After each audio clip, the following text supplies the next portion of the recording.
Intermediate results కూడా వచ్చేసాయి. ఇంకా ఏ కాలేజ్ లో జాయిన్ అవ్వాలని కన్ఫ్యూజన్ లో ఉన్నారా? ఇప్పుడు తీసుకోపోయే డెసిషన్ నెక్స్ట్ 4 years ని మాత్రమే కాదు, నెక్స్ట్ 40 years ని కూడా ఇన్ఫ్లుయెన్స్ చేయగలవు. అందుకే కాలేజ్ చూస్ చేసే ముందు ఫ్యూచర్ ని చూస్ చేయండి.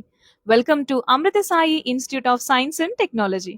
పరిటాల్లో ఉన్న ఈ క్యాంపస్ పీస్ఫుల్ ఎన్వైర్న్మెంట్ తో, కూల్ అట్మాస్ఫియర్ తో మరియు స్టూడెంట్ ఫ్రెండ్లీ లెర్నింగ్ తో ప్రత్యేకంగా ఉంటుంది. CSC, AI and ML, AI and DS, data science, quantum computing, ECE, mechanical లాంటి ఇండస్ట్రీ డిమాండ్ బ్రాంచెస్ ఇక్కడ అవైలబుల్ ఉన్నాయి. కేంబ్రిడ్జ్ ఇంగ్లీష్ ఎంపవర్మెంట్ ప్రోగ్రామ్ ద్వారా కమ్యూనికేషన్ స్కిల్స్ మరియు లింగ్వా స్కిల్స్ కూడా బాగా ట్రైనింగ్ చేస్తారు. Ethical hacking, cyber forensic, IoT, data science, blockchain, big data labs లాంటి advanced lab ని హ్యాండ్ ఆన్ ప్రాక్టికల్ నాలెడ్జ్ తోటి మంచిగా నేర్పిస్తారు. Generative AI, agentic AI, data analytic, drone technology లాంటి లేటెస్ట్ టెక్నాలజీ పై జాబ్ ఓరియంటెడ్ ట్రైనింగ్ కూడా ఇస్తున్నారు. Placement training, career guidance మరియు ఇండస్ట్రీ బేస్డ్ డెవలప్మెంట్ ప్రోగ్రామ్స్ అన్ని కూడా స్టూడెంట్స్ కి అందుబాటులో చేస్తున్నారు. Amrita Sai institute of science and technology. Today's choice, tomorrow's success. Admissions are open.